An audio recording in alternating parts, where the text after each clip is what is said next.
So we are the group 26. I am Padilla Robin Roel.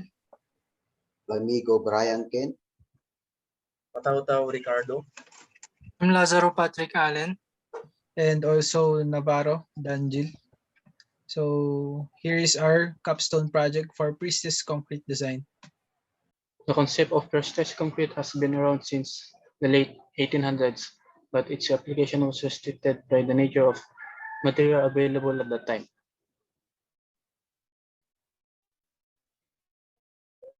Pre-stressed concrete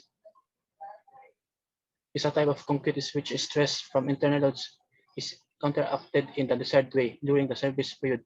By applying initial compression to the concrete before applying the internal loads, pre-stressed concrete used in the construction of dynamically loaded structures such as railway, bridges, and machine foundation.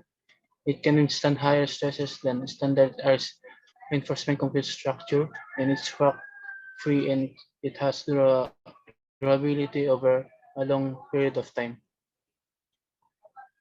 So, yan. So pre-stressed concrete.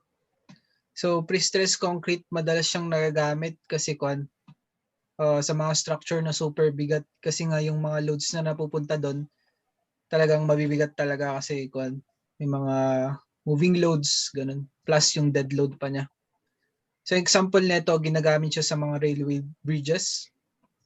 Dahil nga mahaba yung span ng bridges, kailangan talaga or mas maganda talaga pre-stressed concrete yung gagamitin. Tapos, yung mga bridges, di ba, konti lang yung joints. Compare mo sa mga structures ng RC. Kaya kung mas konti yung joints, mas matitipid tayo sa pag-maintain ng structure na yun. So, in the long run, mas mapapamura tayo sa pre-stressed concrete.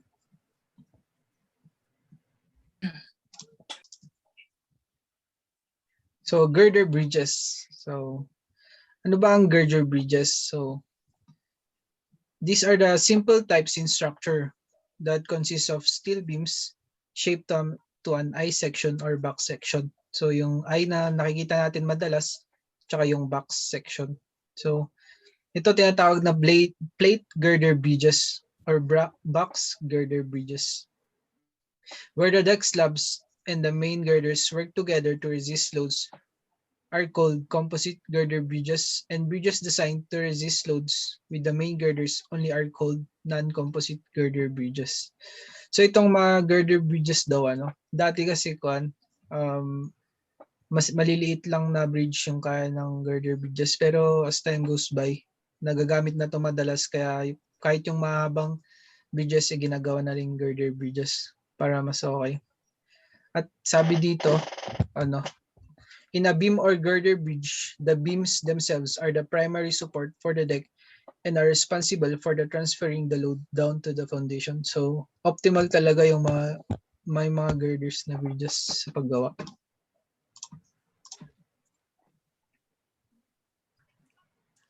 Pre-stressed concrete is a pragmatic or let's say practical na choice of material for structures because it is one of the most dependable and long-lasting and commonly used construction materials in the world's building and bridge projects. Siguro isa na rin sa reason kung bakit siya commonly used is because dahil mas mura yung materials na ginagamit for constructions with pre-stressed concrete.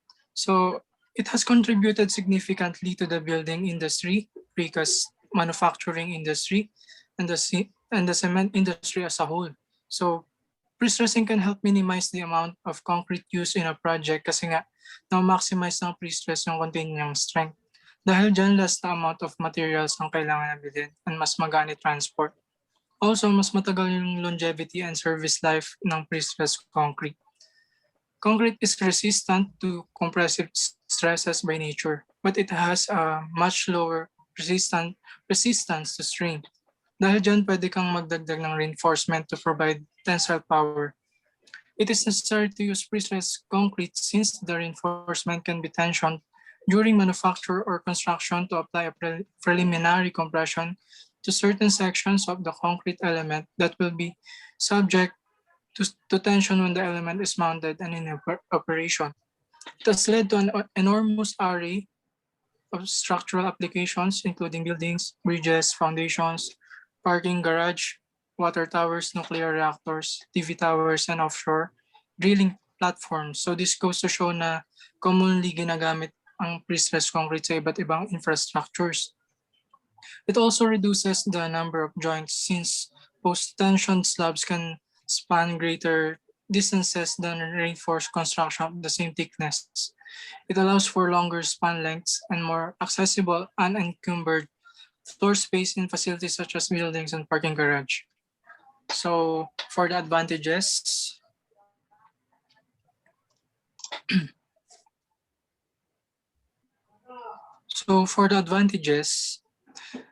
one is the cost of the materials is comparatively less kung ikukumpara mo sa other materials like reinforced concrete. And pre-stressed concrete can be designed avoiding the tensile cracks in the concrete. Also, it reduces the area of reinforcements to be provided. And they can be used to support larger spans kasi nga mas malakas yung strength niya. The deflection of the pre-stressed elements is lesser kasi nga resistant siya sa compressive stress and more economical and practical kasi madali at mura lang ang mga materials na gagamitin.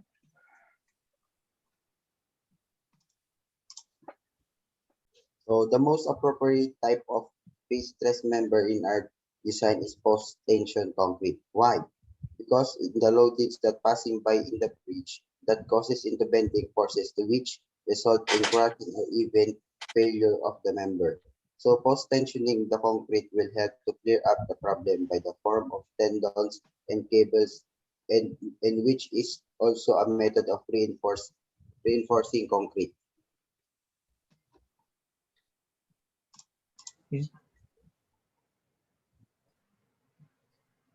Once the concrete has gained strength, tension is then applied, pulling the tendons and anchoring them against the outer edges of the concrete. Before service loads are applied, it reduces or eliminates shrinkage, cracking, therefore no joints, or fewer joints are needed by using post-tensioning. Cracks that do form are held tightly together. It allows slabs and other structural members to be thinner.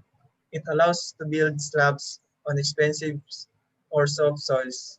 It lets us design longer spans in elevated members like floors or beams. So in the figure is a cross section of the slab shows the crack due to the applied loads. So post-tensioning is needed to hold tightly together concrete to prevent cracks.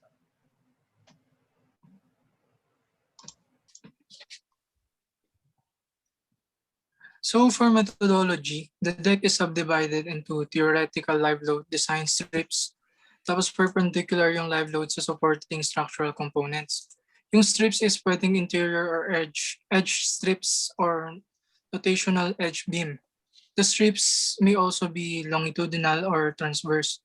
Use the maximum positive moment for design sa lahat ng positive moment regions. Tapos use the maximum negative moment for the design sa lahat ng negative moment regions.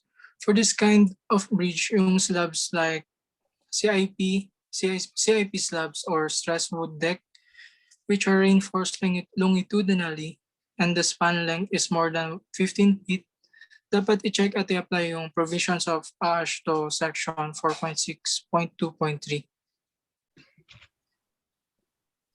So for the table that is shown, maximum live load moments per unit width, which is the unit is keep per feet all over feet, including multiple presses and dynamic load allowance. When the deck spans in the direction of traffic, which is parallel, live load strip shall less than or equal to 40 inch wide for open bridge and less than or equal to 144 inch or 12 feet. For all other decks with multi-lane loading, instead of performing a 3-D FE analysis and determining strip widths to get the live load moment effects, AASHTO provides a deck slab design table. So these are the deck slab design table for AASHTO. When spacing of support is secondary direction is greater than 1.5x spacing of support in the primary direction, one-way slab action prevails and all appropriate wheels loads shall be applied in primary strip direction, and distribution reinforcement shall be included in the secondary direction as per the article. For the primary reinforcement parallel to traffic, 100 divided by the square root of S less than equal to 50%. For primary reinforcement perpendicular to traffic, 220 divided by the square root of S less than equal to 67%. Where S is the effective span length taken as equal to the effective length specified. If support spacing in secondary direction is less than 1.5x primary support spacing, then model two-way slab a series of intersection strips. The wheel load distribution is equal to stiffness of strip divided by the total stiffness intersecting strips, in which the strip stiffness is computed as Ks is equal to E Is divided by S. Is is equal to moment of inertia of the strip. S is equal to the spacing of the supporting components. K is possible to treat strip as continuous beam or a simply supported beam as required. So in order for us to obtain our needed values for the design, sa girder, gumamit kami ng approximate method. Tsaka sa deck naman, gumamit kami ng strip method. So bago namin isolve to, tinignan muna namin yung mga conditions na mga dapat ay nasunod or tama bago kami nag-proceed sa approximate method. So yung una, beams should be parallel to each other and have the same stiffness or minimum lang. Kumbaga, may pinagkaiba sila sa stiffness pero sobrang minimum lang. Next is the width of the deck must be constant, not varying or hindi daw nagbabago. So next is the length of beam must be 6 to 73 meters. Hindi siya bababa sa 6, hindi siya tataas sa 73. So next is the number of longitudinal beams in the cross section. And the thickness of slab or denoted as TS, dapat 110 to 300 mm lang ang range. And yung spacing of beams or denoted as S ay dapat 1.1 hanggang 4.9 meters lang yung haba niya. So sa structural analysis na tayo. So structural analysis. So in here, we consider the Buto Bridge, which is a two-lane two-way bridge that is a 49-meter long and a 9.45 meter wide located in Apayao, Ilocos Norte Road. So dito, makikita natin yung bridge. So it has 5 girders with overhang on both sides. So ito po yun, 3D version ng bridge. So dito makikita natin yung 5 girders, which is I section yung ginamit, hindi box section. So yan po siya, 3D. Ayan. Ito po yung top view niya. At ito po yung I section or yung girder na I section. So ito po siya with the values. So 9.45 meter wide siya or width converted to millimeters with corresponding lengths and measurements. So in here, I'll consider 5 girders with overhang on both sides. So given. Yan po yung given natin. So yung span of girder, yung total width, tsaka yung spacing. So una, tinignan muna namin kung applicable ba siya. So 1,100 is less than 1,890, which is our spacing. And yung 49. So next na kinupit namin is yung depth ng slab with this formula. So in here, lang siya, direct substitution ng spacing. which is na-compute namin is 163. Kaso, less than the minimum siya. Kasi ang minimum na depth ng slab ay 220 millimeters. So, consider natin yung mas malaki sa 163, which is yung minimum na 220 millimeters. So, mag-add tayo ng 15 millimeter para sa wearing surface. So, ngayon, ang bago nating depth ng slab is 235 millimeter. Kinumpit din natin yung overhang kasi nga overhang on both sides siya. Next is we did the analysis of intergirder. Ito po yung formula. Number of design lanes, clear roadway, para lalagay natin doon. So yung total width given na yan. Kaya isa-substitute na natin dito. Makuha na natin yung number of design lanes, which is 2 lanes. So next is the lateral distribution for moment. 1 design lane loaded. Ayan. Makikita natin dito yung computation namin. So dito, 1 design lane loaded. Dito naman, 2 or more design lane loaded. Kung ano yung mas mataas sa value nila, yun yung mag-govern. So dito, ang nakuha natin, 0.377. Sa nauna naman, 0.472. Kaya ito yung mag-govern. So next is the lateral distribution for shear. And again, gaganon ulit yung gagawin natin. 1 design lane loaded, tsaka 2 or more design lane loaded. So, ang mas malaki yung 1 design lane loaded, kaya ito yung mag-govern, which is 0.730. Compare mo sa 0.451. Mas malaki yun. Next is yung dead load analysis. So, for DC, gagamitin natin na thickness ng slab is 220. Ay, gamitin natin yung thickness ng slab with the depth of 220 millimeters.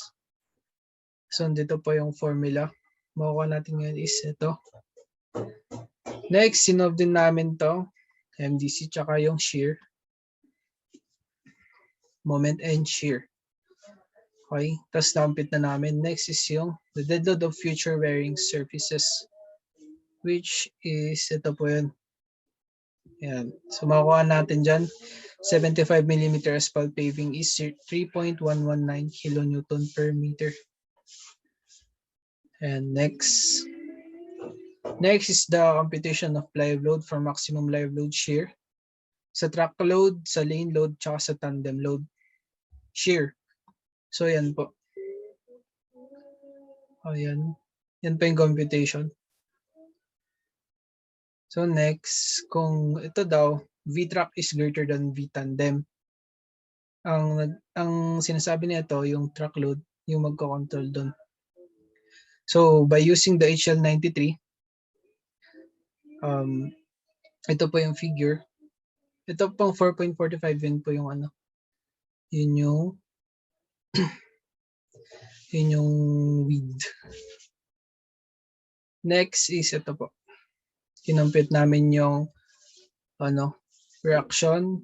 Tapos nag-moment kami para ma-compute yung X dito. Next is ito. Yung yan, kinumpit din namin yung reaction at A tsaka reaction at B para makuha natin yung moment ng truck, which is 1,577.603 kilonewton meter. Next naman, after the truck load, tandem load naman tayo, yung maximum live load moment, tandem load. Ito po yung figure. So parang yung nauna, sinolve muna namin yung reaction at A tsaka reaction at B. So dito para sila, kaya yung reaction A, reaction B is equal. Next, so yan. Upon computing the reaction at A, reaction at B, makakompute na namin yung moment tandem, which is 1,281.5 kilonewton meter.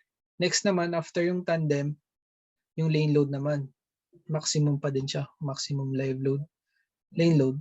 So dito meron tayong dead load, which is 9.3 kilonewton per meter. So yan. Ganun din yung process, same lang. Kunin natin yung reaction. Pagkatapos, makukuha na natin yung moment na lane, which is 697.791 kilonewton meter.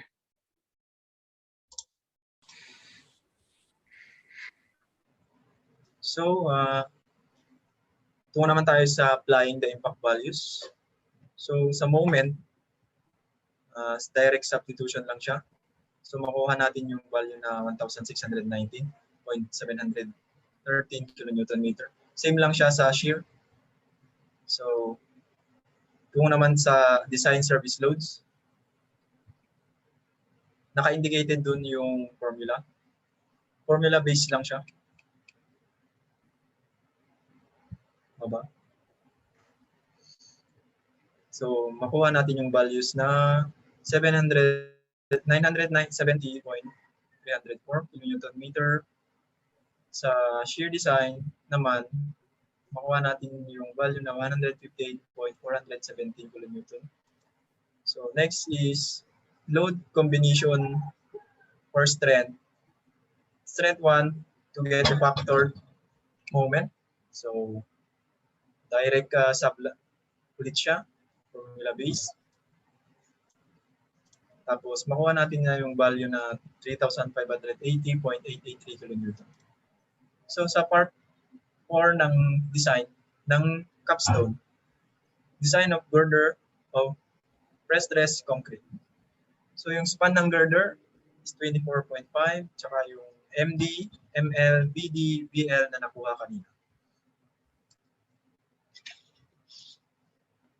Para naman sa ACI limiting stresses, yung FC, FC or the design compressive strength is negative 15 megapascal. Yung FTI or yung extreme fiber stress, 1.25 megapascal. Tsaka yung FCS, FTS is negative 18, tsaka 3.40 megapascal.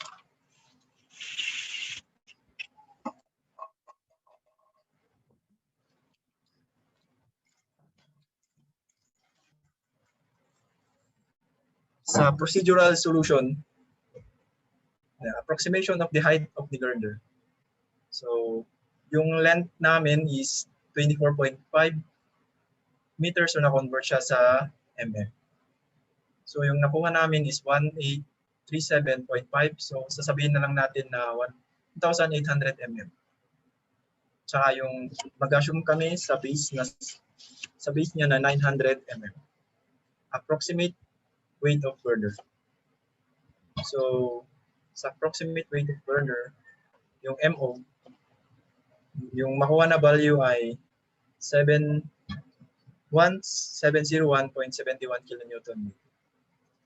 Sa selection of beam, sa selection of section, based on the following criteria, the moduli of elasticity on the top of section are greater than equal to ST and SP. So, sa number 2, the section should satisfy the ACI stress limits at various stages of loading. So, sa top fiber, makukuha natin yung ST na 133.52 times 10 raised to negative 6 cubic millimeter. Sa bottom fiber, makuha natin yung value ng SB na 157.60 times 10 raised to 6 cubic meter. It's greater than ST. So, therefore, SB is governed. Sa design assumptions naman, symmetrical I-beam siya.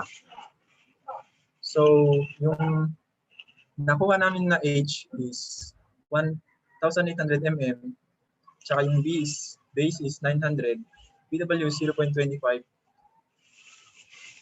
multiply mo siya sa 900 tsaka magiging 950. So, makikita natin sa figure, naka-indicated yung mga dimensions. So, checking section modulus is provided, ang kanyang value ay 407.9 times 10 raised to 6 cubic millimeter. Sa actual WO naman, isa-substitute natin yung 23.6, ay multiply natin sa 23.6 na constant value ng unit weight ng concrete. At makuha natin yung MO na 1587.66 kN per kilometer. So, mag-adjust tayo sa X required. So makuha natin na value for SB is 157 times 10 raised to negative 6 cubic millimeter. So greater than siya, ay less than siya sa 4.08 raised times 10 raised to negative 8 cubic millimeter. So yung SB is less than S provided. Therefore, na yung dimensions can be adapted.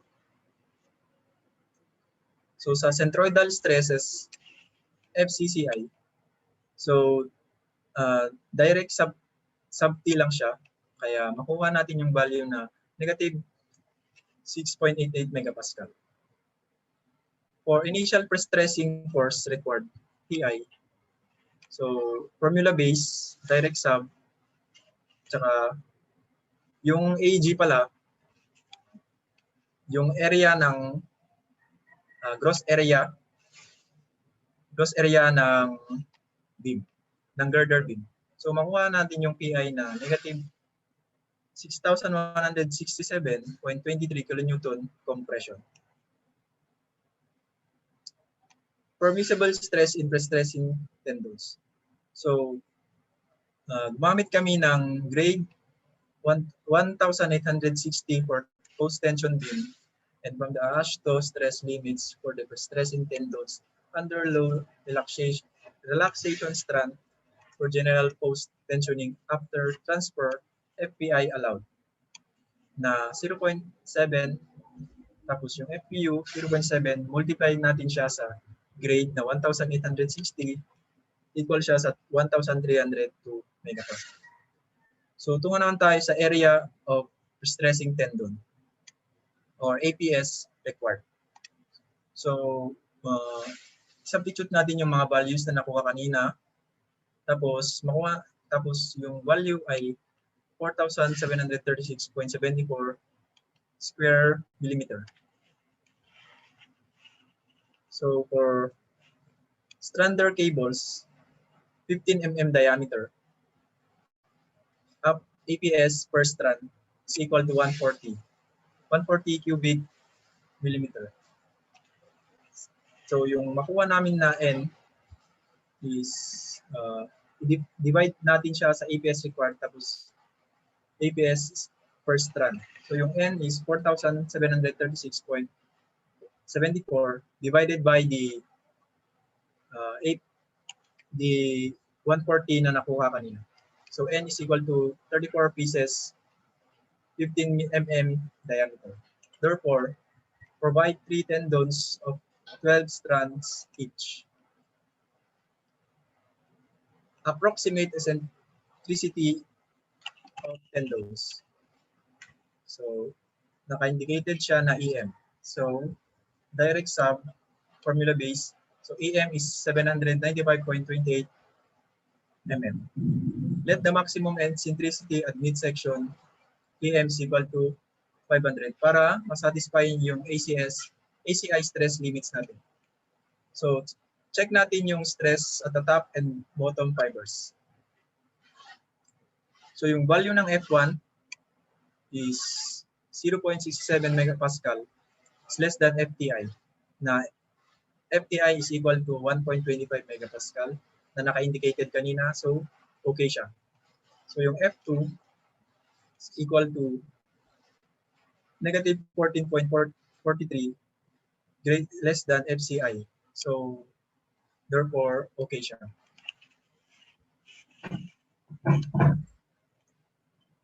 At service load stage, at this stage, some portion of slab acts together with girder to resist applied service loads.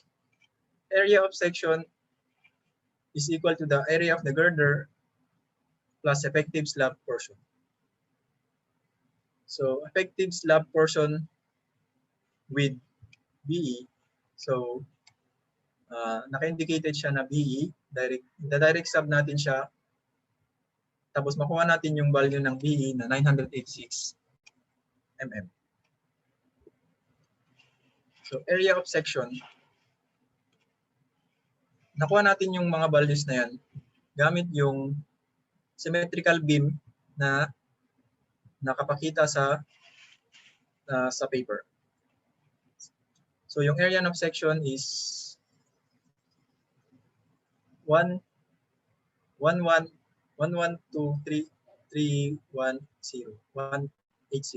square millimeter. Actual self-weight. So yung actual self-weight niya ay 1 MO is equal to 1922.30 kilonewton per meter. So yung ligation ng centroid. So kinuha namin yung mga values na yan sa video. Tapos makuha namin yung values ng centroid 1,106 mm from bottom. So yung C1 is equal to 914, yung C2 is 1106. So yung moment of inertia is equal to 5.55 times 10 raised to negative 11 millimeter. So yung ST, makuha natin yung value ng ST tsaka SV. So yung ST is equal to 607 times 10 raised to 6 cubic millimeter. Tapos yung SB is 500 times 10 raised to 6 cubic millimeter. First, we check the stresses. The P is equal to 163.955 kilonewton. And then we computed the stress at the top. Top is equal to negative 15.1715 is less than 2 FCS. So therefore it's okay. And then we computed the stress at the bottom is equal to 15.642. It's greater than the FTS, so not okay. Then check the strength capacity of section. So the beta is equal to 0.81, and then RHOP is equal to 0.004. Then computed the new stress relief button tendon using the value of FPU times into 0.7 equal to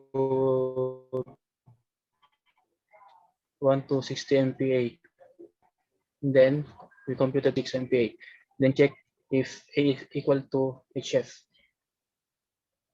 Then the A is equal to 3.64.936 mm. It's less than 234. Therefore, analyze as a rectangular section. Then check the reinforcement index. So equal to 0.221. And then computed the MN is equal to 9815.105 kilonewton M.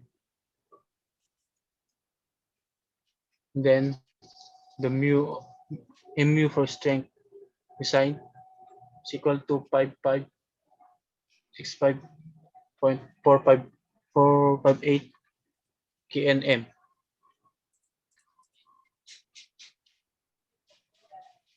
It 8.33.595 kilonewton is greater than 556.458 kilonewton M. And then let's more design for economical design. Let's try H 1450 mm for H and base for 725 mm. And BW equals to 220 mm and HF equals to 250 mm. So the HG is equal to 571,500 mm square. Then check the section modulus equal to 204.3 raised to 10 raised to 6. Then the actual W is equal to 13.49 kilonewton per meter. Then the MO is equal to 935.02 kilonewton per meter. And then compute the adjusted S required is equal to 92.647.10 raised to 6. So grade less than to 24.3 10⁶. So the SB required is less than 2 SB provided, therefore the dimensions can be adapted. Centroid stress equals to FCCI is equal to negative 6.875 MPa. Then the initial stressing force required is equal to negative 3929.060 kilonewton. It's compression for permissible stress in tendon. Let's use the 1260 MPa. Then area of stressing tendon is equal to 3118.304 mm square. So for standard cable, 15 mm diameter equals to 140 mm square. So the number of cable is 23 pieces. So 2 tendons of 12 strands each. Approximate eccentricity of tendons is equal to 660.452 mm. So let the maximum eccentricity at midsection is equal to 415 mm to satisfy the ACI stress limit. So check the stress at the top and bottom fiber. So the top stress fiber is equal to 1.12 MPa. So it's greater than to 1. It's less than to 1.25, therefore it's okay. Then the bottom is equal to negative 14.86 MPa. So it's greater than 2 FCI and less than 2 FCI. So it's okay, therefore it's okay. Then for effective slab portion with is equal to 794 mm.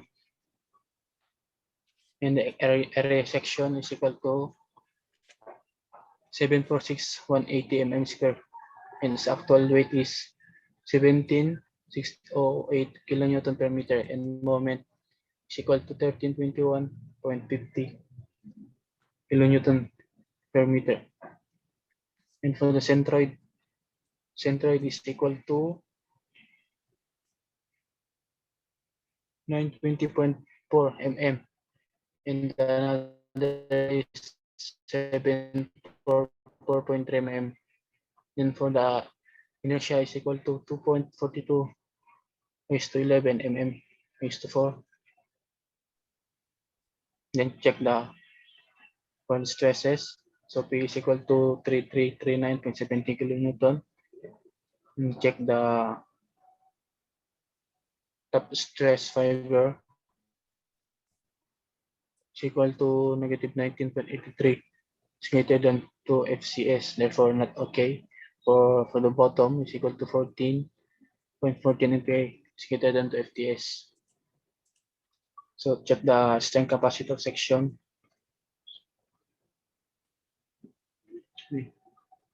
So the DP is equal to 114 mm, and beta 1 is equal to 0.81. RHOP is equal to 0.0044. So new rotated stress relief tendons, FPI is equal to 1260 MPa. So 0.72. For the code is applicable 94 MPa. So check if A is greater than HF.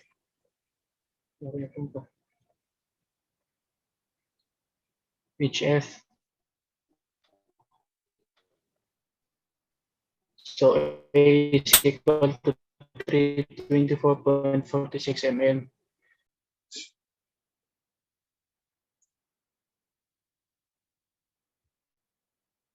So pagkatapos natin i-analyze yung flange section, i-check natin muna yung reinforced index.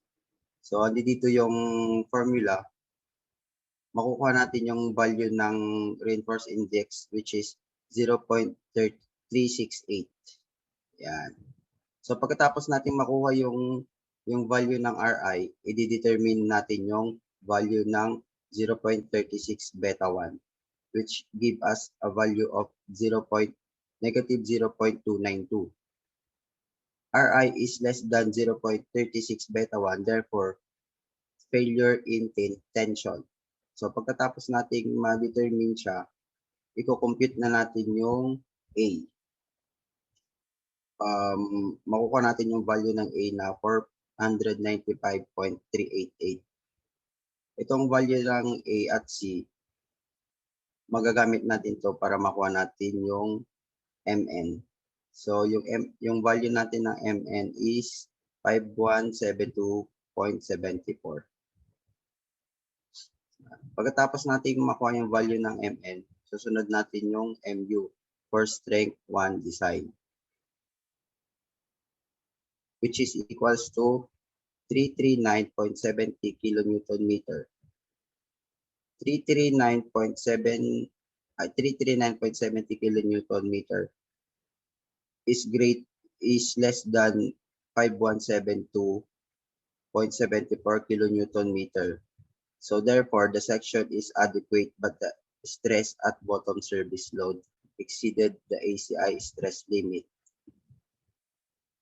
So yan. So magta-try tayo ng ibang dimension.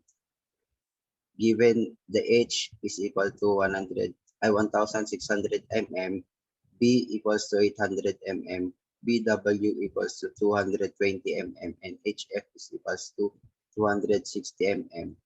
With a gross area of 653,600 mm squared.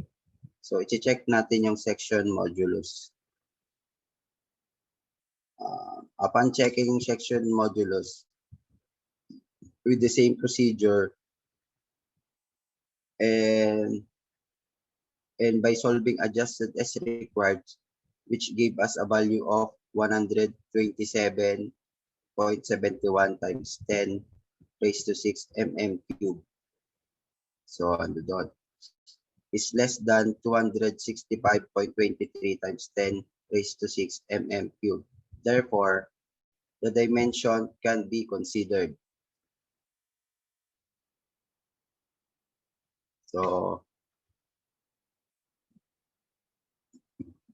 checking section modulus following the same procedure. So, after solving, centroidal stress is equal to negative 6.875 MPa. The initial pre-stressing force required. So, Pi is equal to negative 5,058.86 kilonewton. The negative sign is a compression. So, after determining initial pre-stressing force, we determine permissible stress in pre-stressing tendon. FPI allowed equals to 1,260 MPa. So for the strand cables, use 2 tendons with 14 strands for each, D15 mm with an area of 140 mm squared and 28 pieces. So after that, determine the approximate eccentricity of tendons.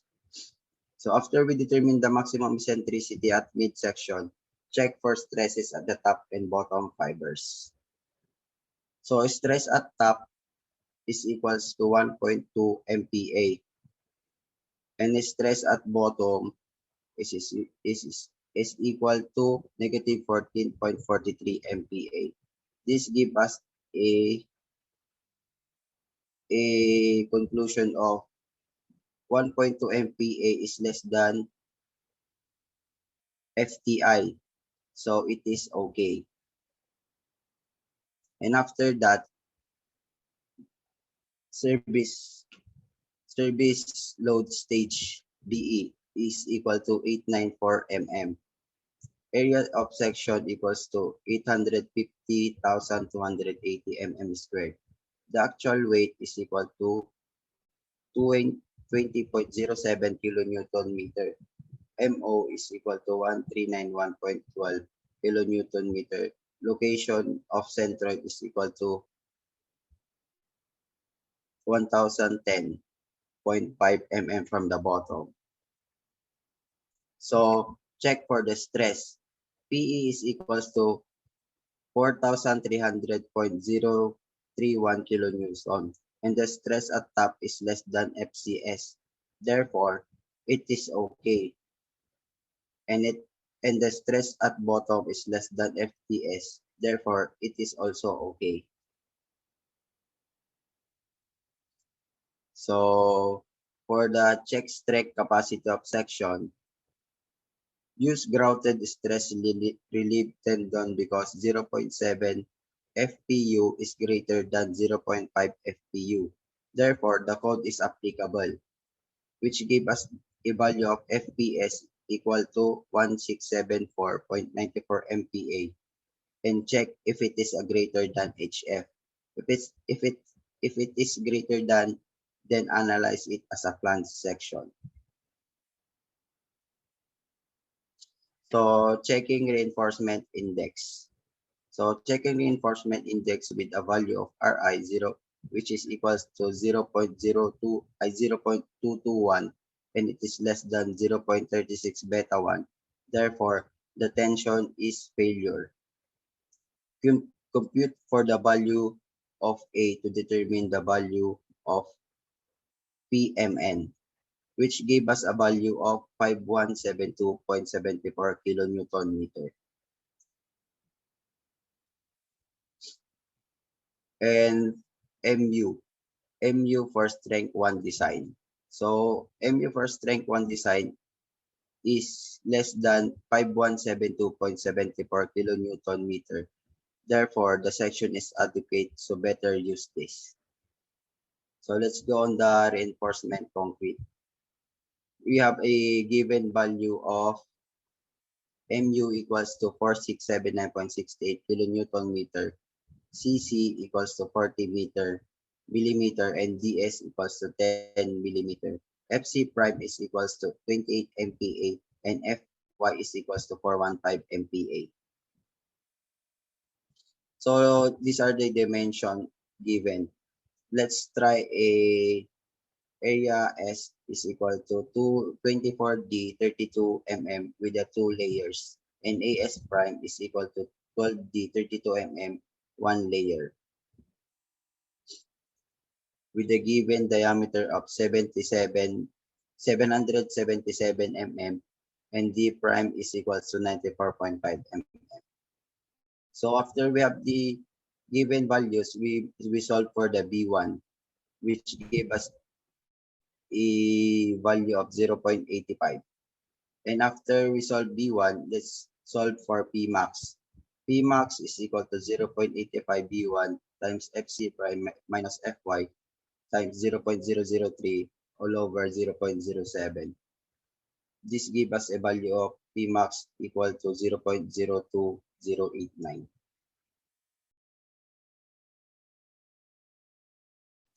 Okay, now solving for P and P prime. So for P, ang formula is AS over BD. So direct substitution mo lang yun. Tapos ang makukuha natin is P is equal to 0.03312. Ganun din sa P prime, having the formula the same pero nabago lang yung S, naging S prime. Tapos direct substitution mo lang ulit. P prime is equal to 0.01656. Tapos, bali yung P is greater than Pmax, therefore, i-analyze natin as DRRB.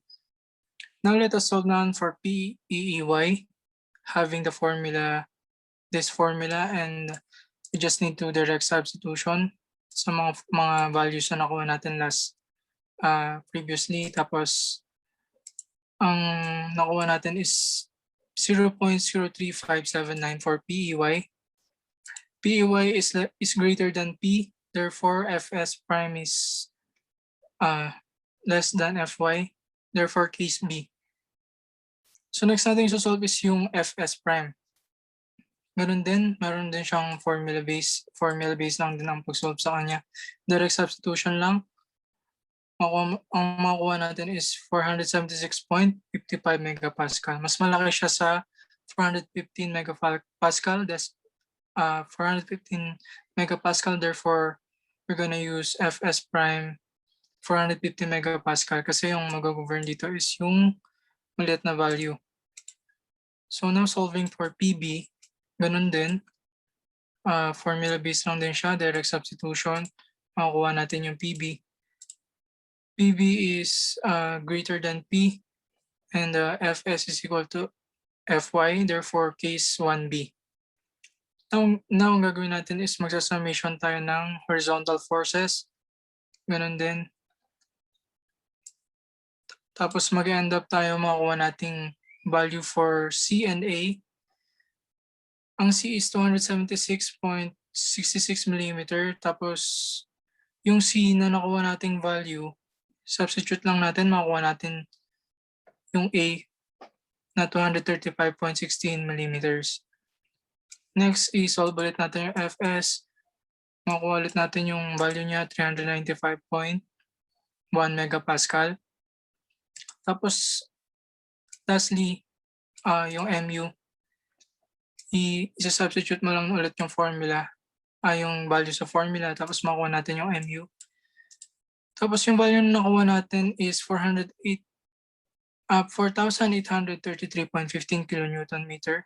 Greater siya sa 4,679.68 kilonewton meter. So we're gonna adapt this section.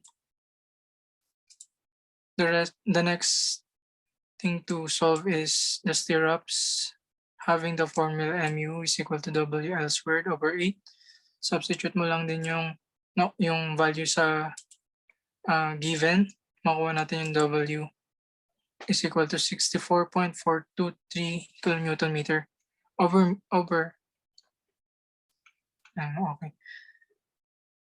Next is summation of vertical forces.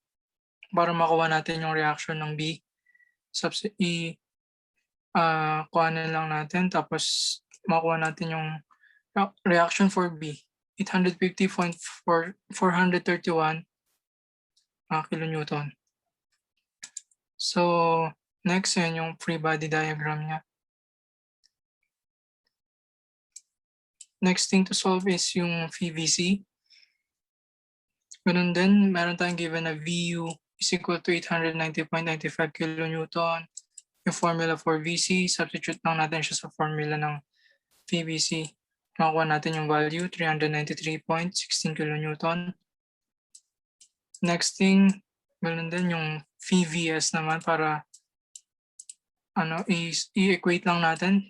Ilagay natin yung value sa formula niya na VU is equal to VVC plus VS. Makuha natin yung VVS. Tapos yung VVS is less than 4 VVC. Therefore, the section is okay. Next, kuhanin natin yung 2 VVC. Multiply lang natin sa 2. Or rather divide. 786.32 kilonewton yung nakuha nating value. Therefore, the case is 3 kasi yung VS is less than 2 VVC. So we have this illustration. Tapos ang gagawin natin dito, magsisimilar triangle lang tayo. Tapos equate natin, makukuha natin yung x1 sa x2. Yung x1 is 6.12 meters. Yung x2 is 8.713 meters. And so nandyan po yan from. So yung 1 is from x is equal to 6.12 meters to x is equal to 8.713 meters. Therefore, provide minimum reinforcement. So from 0 to 6.12 meters. Yung S max is equal to d over 2. Substitute lang natin 777 over 2. Meron tayong value 398.5 or 600 mm. So next is spacing na. We're gonna run down to 25S. So we have this formula of S, pero kailangan natin yung AV. So isosolve muna natin yung AV. Direct substitution lang from the given. Meron tayong value ng AV na 157.08 square millimeter. Ngayon nakuha na natin. Tapos at x is equal to 0 meters. Tapos doon na tayo sa S at 0. Substitute lang natin yung values. Makakuha tayo ng S at 0 is equal to 88.95 mm. So, lesser siya sa S max. So next, nasa ano na tayo, at sa x na at x is equal to 0.77. Ganun lang din, it goes the same sa lahat. Ito yung VU, substitute lang natin. Goes the same sa lahat. Okay. Tapos next sa drawing na. Ano din, may given din tayong VU. I mean the formula for VU. Substitute yung x. So 820.19 kilonewton minus 69.72 kilonewton multiplied by x. Tapos substitute lang natin yung distance ng x. Mga nakuha natin previously. And so sa una S at 3 meters, the rest goes the same. So sa spacing, ganun din, i-ano natin yung formula, isa-substitute natin yung x sa formula. Like n is equal to 1, 250 minus 50 over 100. Tapos makuha na natin yung number ng spacing niya. Ano siya? Ayan po. Thank you. So yan po, makukuha natin yung mga spacing tapos upon computing everything, makikita na natin yung design na kailangan dito Okay, sige. sa figure. So our conclusion. So first, pre-stressed concrete on bridges is a very good option. Dahil nga sa mga sinabi nung intro na dahil sa strength, sa durability, tsaka sa quality niya. Kaya magandang gamitin ng pre-stressed concrete because it also reduces the construction time. Tsaka yung sabi nga kanina na sa long term maganda talaga yung pre-stress dahil nga sa low maintenance compare mo sa RC. So sabi dito, pre-stressed concrete has the longest service life and requires the least amount of maintenance. So next. Also, we preferred pre-stressed concrete over reinforced concrete. So ngayon nga, yun yung pili namin, yung pre-stressed concrete. Kasi it's more cost-effective siya. So, when it comes to using high-grade reinforced steel bars for RC, it is cost-effective. Yun nga, economical siya yung one. Tapos, however, it appears to be over-designed in terms of strength capability. Over-designed siya pero it has a long-term durability.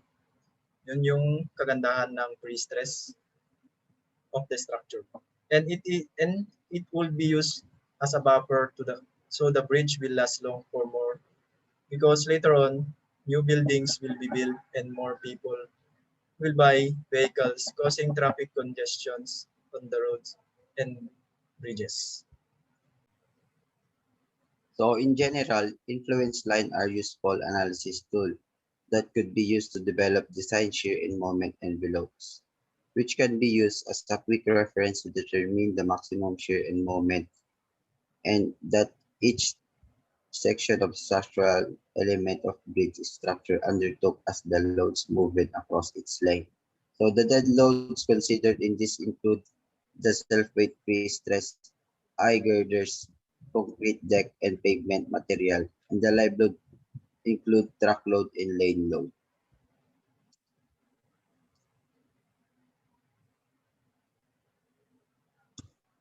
So yun nga, dun sa computation namin base doon, nagpapatunay lang siya na yung